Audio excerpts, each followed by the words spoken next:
नमस्कार। एबिसी चेकमा तपाईलाई हार्दिक स्वागत छ दर्शकबिन। म सन्तोष विके थापा।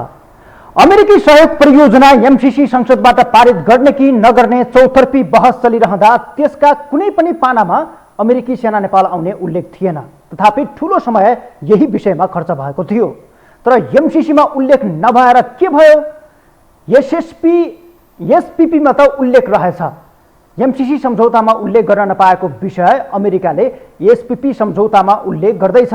गर्ने मात्र होइन, 2019 मै गरिसक्यो। तर हाम्रो सरकार प्रमुख र राजनैतिक दलहरू अझै ढाँट्न खोज्दैछन्, जनतालाई अझै झुक्क्याउन खोज्दैछन्। हिजो मात्रै अमेरिकी दूतावासले पत्रकारहरूलाई बोलाएर एसपीपीका विषयमा स्पष्टीकरण दिएको छ, जसमा भनिएको थियो स्टेट पार्टनरशिप प्रोग्राम एसपीपी सम्झौताका लागि नेपालले 2 पटक अनुरोध गरेको थियो। 2015 र 17 मा नेपालले गरेको अनुरोध 2019 मा नै अमेरिकाले स्वीकार गरेको दाबी दूतावासका उपप्रमुख मानुएल पी मिक्लरले हिजो मात्रै गरेका छन्। नेपालकै आग्रहमा सन् 2019 मा नै एसपीपी को सदस्यता दिएको र यो प्रक्रिया पूरा भइसकेकाले थप सम्झौता गर्नुपर्ने अमेरिकी दूतावासको भनाइले झनै यति बेला शंका उत्पन्न गरेको छ। यसपछि पनि हाम्रा राजनैतिक दलहरूले कुनै सम्झौता माग नगरेको दाबी गरेका छन्। नेपाल एसपीपीमा संलग्न छैन, हुँदैन भन्ने अभिव्यक्ति दिइरहेका छन्। तर अमेरिकाको युटाह राज्यको नेशनल गार्डको वेबसाइटमा सन् 2019 मै नेपाल सहभागी भएको उल्लेख गरिएको छ। यति गम्भीर विषयमाथि कसले ठग्न खोजिरहेको छ? अनि सञ्चार माध्यममा सार्वजनिक भएको 10 बुँदे मस्यौदा के हो? सरकारले नै झुट बोलेको हो भने जनतालाई किन झुक्क्याउन खोजिँदैछ? अथवा सरकार सही छ, यसमा सहभागी नै भएको छैन भने अमेरिकाले मन परे कसैको नाम उल्लेख गर्न मिल्छ? अनि यसमा नेपाल सरकार चुप लागेरै बस्ने हो त? प्रश्नहरू अनेक छन्। आजको एबिसी चेक यिनै प्रश्नहरूमा केन्द्रित रहेको छ। अमेरिकाले प्रस्ताव गरेको स्टेट पार्टनरशिप प्रोग्राम एसपीपी को सार्वजनिक मस्यौदाका बुदाहरू हेर्दा लाग्छ अमेरिकी सेना भित्राउनकै लागि यो प्रस्ताव गरिएको छ। सम्झौता प्रथम दृष्टिमै नेपालका निम्ति अस्वीकार्य छ। 2 देश बीच सैन्य गठबन्धनको झल्को दिने गरी प्रस्तावित मस्यौदाका सार्वजनिक प्रावधान सर्वथा आपत्तिजनक छन्। अब जान्नै पर्ने कुरा के छ भने नेपालको ध्यान तानेका र हाम्रो सार्वभौमिकतालाई जोखिममा पार्न सक्ने बुदाहरू के छन्? प्रस्तावित मस्यौदामा उल्लेख भएका आपत्तिजनक बुदाहरू नै पढेर म तपाईहरुलाई सुनाउन चाहन्छु। यो सम्झौता लागू भए अमेरिकी सेनाले गाडी मात्रै होइन, जहाज पनि ल्याउन सक्ने, तिनीहरूले यहाँ अभ्यास तथा ट्रान्जिटको अधिकार र इन्धन भर्ने सुविधा पाउने उल्लेख छ। अर्थात् गन बोकेर अमेरिकी सेना नेपाली सेना सरह हिडडुल गर्न पाउने या त त्यो खालको छुट यो सम्झौताले दिनेछ। यसैगरी अर्को बुदा रहेको छ, अमेरिकी सेनाले सञ्चार प्रविधि जडान गर्ने, नेपालमा तैनाथ तथा परिचालित फौजको बसोबासका लागि यहाँको सरकारले भूमि उपलब्ध गराउने उल्लेख गरिएको छ। अर्थात् नेपाल सरकारले स्थानीय तहको नियन्त्रणमा रहेका क्षेत्रहरूलाई अमेरिकाले माग गरे बमोजिम जुनसुकै बेला पनि उपलब्ध गराउनु पर्ने हुन सक्छ सम्झौता लागू भएको अवस्थामा। सैनिक अभ्यास नेपालको उच्च भूगोलमा हुने, अमेरिकी फौज आउने, तर कति संख्यामा भनेर किटान गरिएको छैन। अर्थात् नेपालका उच्च भूभाग नै अमेरिकी सेनाको रुजाइमा परेको छ, जुन भूभागको पूर्वदेखि पश्चिमसम्म हाम्रो अर्को छिमेकी मुलुक चीनसँग जोडिएको छ। एसिया प्रशान्त क्षेत्रमा चीनको तीव्र प्रतिस्पर्धा बेहोरिरहेको अमेरिकाले नेपालको उच्च भूभाग नै किन रोज्यो? यसबाट धेरै कुराहरू स्पष्ट हुन सक्छ, या त यसले धेरै कुराको संकेत पनि गरेको छ, जो सजिलै बुझ्न सक्ने भाषामा हामी तपाईलाई भनिरहेका छौं। चीनसँग अमेरिकाको ठूलो प्रतिस्पर्धा छ र एसियामा सबैभन्दा टक्कर दिन सक्ने मुलुक र विश्वमा यति बेला चाहिँ अमेरिकालाई टक्कर दिन सक्ने मुलुक भनेको चीन मात्रै हो, र त्यसलाई तह लगाउनका लागि नेपाली भूमि उसका लागि लाभदायक हुन सक्छ। यसैगरी अर्को बुदामा रहेको छ, अमेरिकाले 50 करोड अमेरिकी डलर दिने, त्यस्तो अनुदान अमेरिकी सेनाकै अभ्यास र पूर्वाधार निर्माणमा खर्च हुने। र यसैगरी अर्को बुदा रहेको छ, अमेरिकी अनुदान 5 वर्षसम्म खर्च गर्ने प्रस्ताव, तर सम्झौता 5 वर्षमै सकिने भनेर किटान गरिएको छैन। अझ 6 महिनाको लिखित सूचना नदिए अनन्तकालसम्म कायम रहने समेत यो सम्झौतामा देखिएको छ। मतलब घुमी फेरि अमेरिकी सेना नेपालमै रहनेसम्मको यो सम्झौताले संकेत गरेको छ। अर्को बुदा रहेको छ, स्थान परिवर्तन गर्न सकिने तथा अन्य चल सम्पत्ति नेपाल सरकारले अमेरिकी सेनालाई यसमा चाहिँ कर छुट दिने उल्लेख गरिएको छ। सम्झौताको अर्को सबैभन्दा डरलाग्दो पक्ष त के छ भने सम्झौताका कुनै धारामा विवाद भएमा या त यसको निरूपण गर्नुपर्नेमा राष्ट्रिय तथा अन्तर्राष्ट्रिय न्यायाधिकरणमा जान वा मध्यस्थताका लागि तेस्रो पक्षको सहयोग लिन यो सम्झौताले बन्देज गरेको छ। भोलि गएर हाम्रो र अमेरिका बीच चाहिँ कुनै खालको विवाद भएको खण्डमा हामीले तेस्रो पक्षसँग सहयोग माग्न या त न्यायका लागि आवाज उठाउन समेत यो सम्झौताले बन्देज गरेको छ। दर्शकबिन, अब यी बुदाहरू कुन चाहिँ नेपालको हितमा छन्, सरकारको एक एक बुदाको स्पष्टसँग सरकारले जवाब दिन आवश्यक छ। तर सरकारका प्रतिनिधिहरू ठुलो स्वरमा यो विषय कुनै पनि प्रस्तावका रूपमा नआएको दाबी गरिरहेका छन्। प्रधानमन्त्री देउबाको बोली बोल्न बुधबार रोस्टममा उभिएका कानुन मन्त्री गोविन्द बन्दीले यसलाई सरासर झुट भनेका छन्। उनको यो भनाइ एकचोटि हामी हेरौँ, त्यसपछि बाँकी प्रसङ्ग तपाईँहरूलाई थप स्पष्ट पार्दै जानेछौँ। नेपाल सरकारले कुनै पनि स्टेट पार्टनरसिप प्रोग्रामको लागि इन्भाइट गरेका छैन, प्रस्ताव राखेका छैन, हामी कहाँ प्रस्ताव आएको छैन। यो कुरा गलत हो, झुट्टा हो, सरासर गलत हो। सरकारलाई बदनाम गराउने एउटा खेल मात्र हो। कहीँ कतै आएको छैन। अघि प्रारम्भ यो सेसन प्रारम्भ हुने बेलामै यो कुरा सोधिएको थियो र म प्रश्न गर्न चाहन्छु, यो छैन। त्यसैले गर्दाखेरि अब हामीले वनको बाघले होइन, मनको बाघले हामीलाई नखाओस्।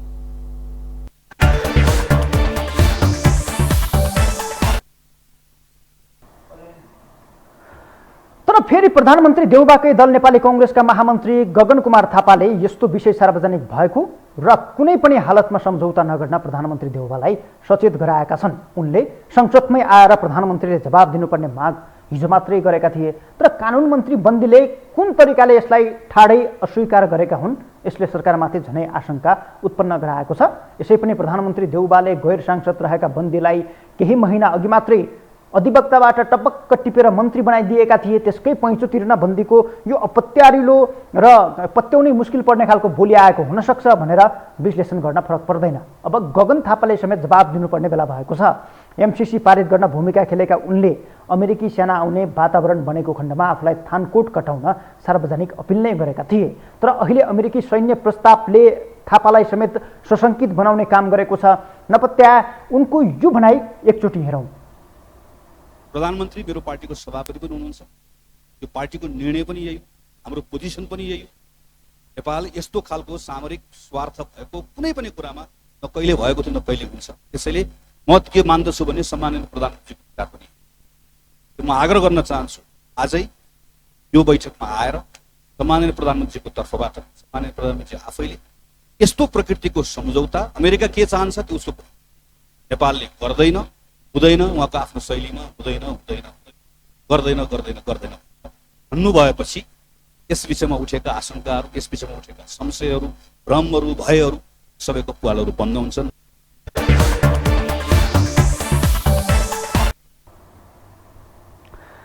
दर्शकबिन, तर यसलाई दलहरूले आरोप प्रत्यारोपको विषय बनाएका छन्। यस्तो गम्भीर राष्ट्रियतासँग जोडिएको विषयमा समेत राजनैतिक दलहरूको मजाकीपनले झनै सङ्कट निम्त्याउने र अन्ततः एमसीसीकै हालतमा यो मुद्दा पुग्ने सम्भावना निकै बलियो बनेको छ। अब सचेत हुने पालो जनताको हो कि नेताहरूको, यो प्रश्न निकै गम्भीर प्रश्न हो। तर यस्तो विषयलाई कदापि राजनैतिक स्वार्थको विषय बनाइनु हुँदैन। यो प्रस्तावित सम्झौताका मस्यौदा सार्वजनिक भएपछि नेकपा माओवादी केन्द्रका अध्यक्ष पुष्पकमल दाहाल प्रचण्डले यो सम्झौता एमाले अध्यक्ष केपी शर्मा ओलीकै पालामा आएको दाबी गरेका छन्। आज बिहानै मात्रै यस विषयमा बोलेका प्रचण्डले यो सम्झौता नगर्ने घोषणा समेत गरेका छन्। प्रचण्डले के भनेका छन् र कसरी आरोप लगाउने काम गरेका छन्, यो भनाइ पनि हामी तपाईँलाई देखाउन चाहन्छौँ। कुनै न कुनै रूपले राष्ट्रवादको झुटो र राष्ट्रवादको बडो पाखण्डी प्रचार गर्ने कसरत विगतमा पनि हामीले देखेको हो। जो सबभन्दा बढी आत्मसमर्पण गर्नेतिर जान्छन् उनीहरूले नै राष्ट्रवादको चाहिँ बढी हावा दिने गरेको अनुभव नेपाली जनतालाई छ। हिजो आज पनि एउटा चाहिँ प्रश्न एसपीपी भन्ने हुँदैछ अरे, ल सैनिक सम्झौता हुँदैछ रे भनेर भइ नै सक्यो रे भने जस्तो गरी प्रचार गरिएको छ। बिल्कुल झुटो।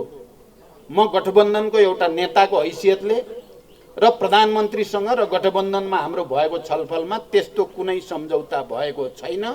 सम्झौता त्यस्तो कुनै सैन्य सम्झौता हुने छैन, यो घोषणा म यहाँबाट गर्न चाहन्छु। हुने छैन। प्रधानमन्त्रीजीले म कुनै पनि हालतमा त्यस्तो खालको सम्झौतामा जान्न भनेर त्यो कमिटमेन्ट उहाँले पनि गर्नुभएको छ। कोही भ्रममा पर्न जरुरी छैन। बरु यो एसपीपी सम्झौता कार्यान्वयन गर्ने काम 2019 सालमा केपी ओली नेतृत्वको सरकारले सम्झौता गरिसकेको तथ्य इतिहासमा छ। यो कुरा हामी सबैले बुझ्न जरुरी छ।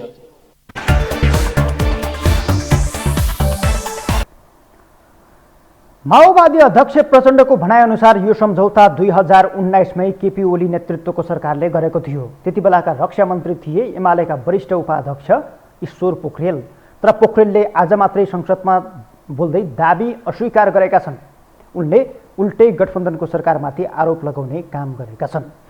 एसपीपी सम्झौताको पोल खुल्दै गएपछि एमालेको टाउकोमा हाल्ने काम भएको भन्दै ईश्वर पोखरेलले असन्तुष्टि जनाएका छन्, निन्दा गरेका छन्, गठबन्धनका दलहरूप्रति रोष समेत प्रकट गरेका छन्। त्यो भनाइ पनि हामी तपाईलाई देखाउन गइरहेका छौँ। वास्तवमा 2015मा यो मुलुकको प्रधानमन्त्री सुशील कोइराला हुनुहुन्थ्यो। सम्भवतः त्यही बेला उहाँ रक्षा मन्त्री पनि हुनुहुन्थ्यो। 2017मा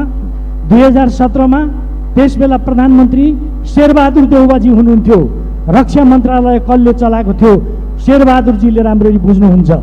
म के भन्न चाहन्छु भने त्यसबेला सकारात्मक ढङ्गले प्रस्ताव पठाउनेहरू अहिले गलत कुराहरू जो बोलिरहनु भएको छ, एमाले प्रति सङ्केत गर्दै जुन आक्षेप लाउनु भएको छ, म फेरि पनि निन्दा गर्न चाहन्छु, भर्सना गर्न चाहन्छु। म चुनौतीका साथ भन्न चाहन्छु, अहिले गठबन्धनको एउटा नेताले भन्नुभएछ हालसालै, यो केपी ओलीको पालामा भयो। म त्यसबेला केपी ओलीले नेतृत्व गरेको सरकारको बेलामा उपप्रधान तथा रक्षा मन्त्री थिएँ। यस विषयमा म पूर्ण जिम्मेवारीका साथ भन्न चाहन्छु, यदि त्यसबेला कुनै पनि सकारात्मक कुरा, त्यसका केही लिखतहरू, वक्तव्यहरू, माइनटहरू, केही कुराहरू छन् भने यो संसद समक्ष प्रस्तुत गरियोस्। त्यसको पूर्ण जवाबदेही लिनको लागि हामी तयार छौँ।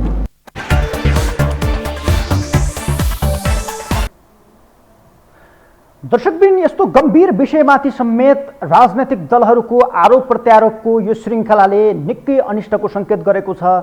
यी दलहरूले कुन दिन देशलाई भट्कालोमा हाल्छन् भन्ने खालको प्रश्न समेत उब्जिएको छ। तर यहाँनिर एउटा गम्भीर प्रमाण सार्वजनिक भएको छ, जसअनुसार ईश्वर पोखरेल रक्षा मन्त्री र केपी ओली प्रधानमन्त्री भएकै बेला अमेरिकालाई पत्र लेखिएको विषय यति बेला सार्वजनिक भएको छ। नेपाली सेनाका तत्कालीन प्रधान सेनापति राजेन्द्र छेत्रीले हस्ताक्षर गरेको पत्र आज मात्रै सार्वजनिक भएपछि नेपालले अमेरिकालाई पत्र लेखेरै अनुरोध गरेको विषय सतहमा आएको हो। जति बेला एमाले अध्यक्ष केपी शर्मा ओली प्रधानमन्त्री र ईश्वर पोखरेल रक्षा मन्त्री थिए। तपाईलाई हामी त्यो पत्र पनि देखाइरहेका छौँ, जहाँ तत्कालीन प्रधान सेनापति राजेन्द्र छेत्रीले हस्ताक्षर गरेका छन्। तर बुधबार मात्रै नेपाली सेनाले त्यो एउटा विज्ञप्ति नै सार्वजनिक गरेर त्यसको या त नेपाली सेनाले कुनै पनि विषयमा चाहिँ आफूले समझदारी, सहमति या त हस्ताक्षरका लागि पहल नगरेको भनेर दाबी गरेको छ। नेपाली सेनाले विज्ञप्ति नै सार्वजनिक गरेर कुनै पनि प्रकारको एसपीपी सम्झौता नगरेको दाबी गरेको छ। त्यसो भए तत्कालीन प्रधान सेनापति राजेन्द्र छेत्रीले हस्ताक्षर गरेर पठाएको पत्र के? नेपाली सेनामाथिले पनि यति बेला चाहिँ प्रश्न छ, नेपाली सेनाले किन ढाट्यो? नेपाली सेनाले नै यसरी झुट बोल्न थालेपछि अरूको के विश्वास गर्नु भन्ने खालको यति बेला वातावरण बनेको छ। हिजो मात्रै सार्वजनिक विज्ञप्ति कुनै प्रकारको सम्झौताका लागि नेपाली सेना तयार छैन भन्नुको अर्थ तत्कालीन प्रधान सेनापतिले लेखेको पत्रबारे नेपाली सेना सङ्गठन त्यसको जानकारीमा छैन त भन्ने खालको प्रश्न समेत यसले उब्जाएको छ। यो कस्तो खालको अपरिपक्वता हो भन्ने विषय समेत यति बेला सतहमा आएको छ। नेपाली सेनामाथि पनि यो विषयले प्रश्न उठाएको छ। तर ईश्वर पोखरेलले यसअघि भनेको एउटा सत्य चाहिँ के हो भने 2019मा अमेरिकालाई पत्र लेख्दा ओली नेतृत्वको सरकार भए पनि 2015मा अनुरोध गर्दा सुशील कोइराला नेतृत्वको सरकार थियो। 2017मा भने शेरबहादुर देउबाकै नेतृत्वको सरकार थियो। यी दुवै सरकारले सम्झौता लागू गर्ने वचन दिएका थिए, जुन वर्तमान सरकारको पालामा मूर्त रूप दिने तयारीमा थियो। यसलाई चाहिँ सम्झौतालाई हस्ताक्षर गर्ने सहमतिका साथ यो सरकार अगाडि बढिरहेको थियो। नेपाली कङ्ग्रेसको 14औं महाधिवेशनमा मिनेन्द्र रिजाल पराजित नभएको भए पेन्टागनबाटै यो सम्झौता हस्ताक्षर भइसक्थ्यो, किनकि मिनेन्द्र रिजाल रक्षा मन्त्री थिए। उनलाई चाहिँ पेन्टागनबाटै ताकेता गरेर त्यहाँ बोलाउने काम भएको थियो। उनी यो सम्झौतामा हस्ताक्षर गर्नका लागि त्यहाँ जाने कार्यतालिका तय भए पनि नेपाली कङ्ग्रेसको 14औं महाधिवेशनमा उनी महामन्त्रीमा पराजित भएपछि यो विषय यति बेला रोकिएको हो। उनी त्यो सम्झौता गर्नबाट चुकेपछि अहिलेसम्म आइपुगेर यो समयमा आएर सम्झौता बाहिरिएको छ र त्यो खालको अवस्था बनेको छ। यदि मिनेन्द्र रिजालले राजीनामा नदिएको भए यो सम्झौता त्यति बेलै नै पारित हुन सक्ने खालको या त पेन्टागनमै पुगेर मिनेन्द्र रिजालले हस्ताक्षर गर्न सक्ने खालको विषय समेत यति बेला सार्वजनिक भइरहेको छ। उनले राजीनामा दिएपछि भने यो विषय बाहिरिएको छ। यो सम्झौतामा राजनैतिक दलहरूले कसरी चलखेल गरिरहेका छन् भन्ने विषयमा हामीले नेपाली सेनाका पूर्व सहायक रथी डाक्टर केशव बहादुर भण्डारीसँग पनि छोटो कुराकानी गरेका छौँ। त्यो हेरौँ। स्टेट पार्टनरसिप प्रोग्राममा गएपछि अरू के हुन्छ त भन्ने कुरा उहाँहरू चाहिँ देखाउन नचाहेर लुकाएर कुरा गर्नुहुन्छ। नबुझेको त मैले भन्दिनँ, तर जुन ढङ्गबाट जुन गहिराइमा जुन राष्ट्रिय सुरक्षा र राष्ट्रिय सुरक्षा नीतिको गहनतालाई मध्यनजर राखेर जुन बुझ्न पर्ने उहाँले त्यो बुझ्न चाहिँ नि नचाहेको अथवा बुझेर पनि बुझ पचाएको जस्तो लाग्छ मलाई। र त्यही भएर चाहिँ मिलेन्द्र रिजाल चाहिँ रक्षा मन्त्री हुँदाखेरि उहाँले स्टेट पार्टनरसिप प्रोग्राममा चाहिँ हामी चाहिँ विलिङली मतलब हामी चाहिँ सकारात्मक छौँ, सही गर्नुपर्छ भने चाहिँ अब अमेरिकाले डाकिदियो उसलाई। पहिलो नै पेन्टागनमा चाहिँ नि नेपालको पहिलो रक्षा मन्त्री पेन्टागनको चाहिँ नि अफिसियल भिजिटमा जाने भनेपछि उहाँलाई के नै भयो जस्तो भयो।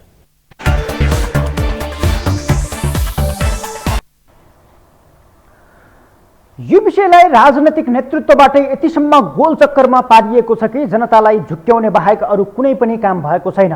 सबै दलका सरकारले यसमा सहमति कुनै न कुनै रूपमा उपस्थिति जनाएका छन्। सबैले यसमा कुनै न कुनै सहमति जनाएका छन्। तर अहिले यसलाई थप गिजोल्न खोजिँदैछ। 8 जिम्मेवारी ठाउँबाट 8 फरक धारणा सार्वजनिक भएका छन् र झुटका बोलीहरू यति बेला बोलिएका छन्। जस्तो कि नेपाली सेनाले एसपीपी सम्झौता वा समझदारी गरेको छैन, गर्दैनौ भनेको छ।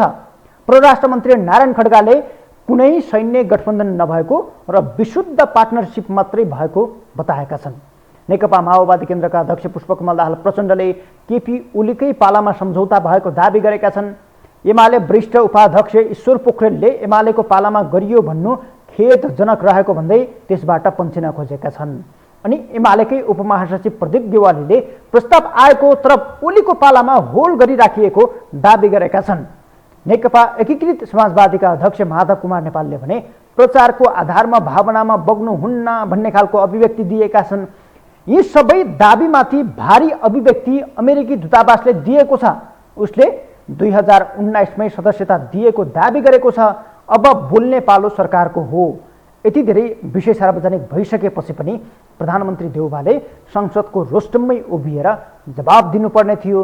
तर यस्तो गम्भीर विषयमा जवाब नै आवश्यक नठानेका प्रधानमन्त्री देउवा बरु एक होटेलमा आयोजित कार्यक्रममा आज व्यस्त बनेका छन्, किनकि उनलाई अमेरिकाले भनेका हरेक कुरा पुरा गरिदिनु छ।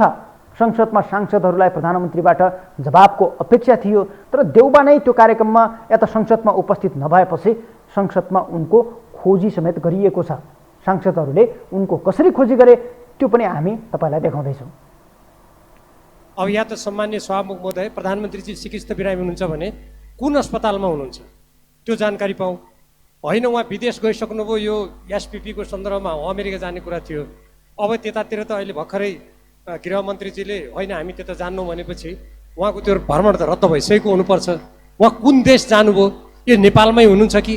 त्यसकारण म सम्मान्य सभामुख महोदय के माग गर्न चाहन्छु भने यो लोकतन्त्रको उपहास नगरियोस्, यो संसदको अपमान नगरियोस्, जनप्रतिनिधि व्यवस्थाको खिल्ली नउडाइयोस्। प्रधानमन्त्रीजी स्वयंले आएर यो प्रतिनिधि सभामा आफ्नो कार्यालयको कमसेकम प्रधानमन्त्री कार्यालयको जवाब दिन नसक्ने प्रधानमन्त्रीलाई त्यो पदमा बसिरहन नैतिकताले दिन्छ?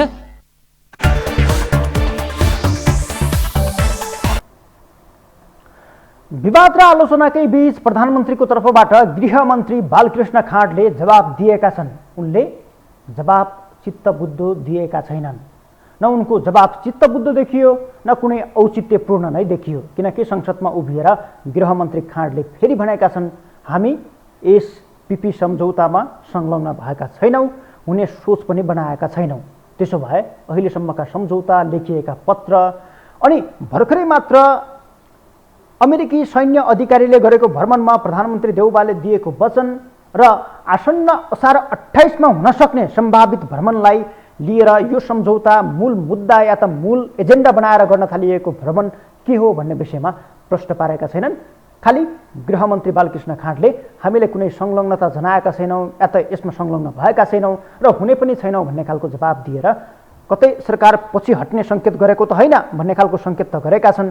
तर अहिले पछि हटेको खण्डमा फेरि कहिले अघि बढ्ने भन्ने खालको त्यो निर्क्युल पनि यति बेला बाँकी नै छ। प्रधानमन्त्री देउवाले अहिले सम्झौतामा हस्ताक्षर नगरे पनि आगामी दिनमा त्यसमा फेरि हस्ताक्षर गर्ने त होइनन् भन्ने खालको एउटा संशय पनि छ। प्रधानमन्त्रीको तर्फबाट गृहमन्त्री बालकृष्ण खाँडले यो विषयमा प्रधानमन्त्रीले दिनुपर्ने जवाबका विषयमा संसदमा उभिएर के भनेका छन् भन्ने विषय हामी तपाईँलाई देखाउँदैछौँ।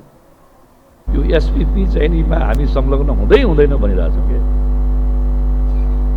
त्यसले हिजो पनि हामीले जे बोल्यौँ त्यही गऱ्यौँ, आज पनि हामीले जे बोलेका छौँ त्यही गर्छौँ। यो स्टेट पार्टनरसिप प्रोग्राम नेपाल संलग्न हुँदैन। त्यसले यसमा चाहिँ आशंका गर्ने, अब यसमा साथीहरूले मान्यजीहरूले आशंका उठाएर सवाल गरेर त्यसलाई प्रश्न पार्न सहयोग पुर्याइरहनु भएको छ। म यो सदनको माध्यमबाट आग्रह गर्न चाहन्छु सबैलाई, यो स्टेट पार्टनरसिप प्रोग्राममा हामी सहभागी हुँदैनौँ, संलग्न हुँदैन र यसमा अहिलेसम्म नेपाल संलग्न भएको छैन। कुनै पनि सैन्य गठबन्धनमा कुनै पनि मुलुकको सेनासँग नेपाली सेनाले सैन्य गठबन्धन गर्दैन।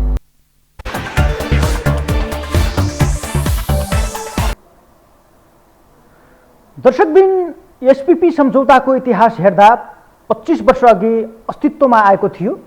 यसमा हाल 90 मुलुकका 80 भन्दा बढी सहकार्य चलिरहेका छन्। इन्डो पेसिफिक रणनीतिसँग यसको सम्बन्ध छ। एसिया प्रशान्त क्षेत्रमा धेरै मुलुक यसमा छैनन्। 2008मा बङ्गलादेश र 2022मा मालदिप्स जोडिएका छन्। तर मूल कुरा त के भने सबै पक्षलाई विश्लेषण गर्दा भोलि गएर उम्किनै नसक्ने गरी एउटा चाहिँ चङ्गुलमा फस्न सक्ने र हाम्रो असंलग्न परराष्ट्र नीतिका विपरीत समेत यो सम्झौता रहेकाले नेपालले यसमा कदापि सहभागिता जनाउनु हुँदैन भन्ने बुझ्न सजिलैसँग सकिन्छ। हौस् त, आजका लागि एबिसी चेक यहीँ सकिन्छ। हामी सबैलाई बिदा दिनुहोस्। नमस्कार।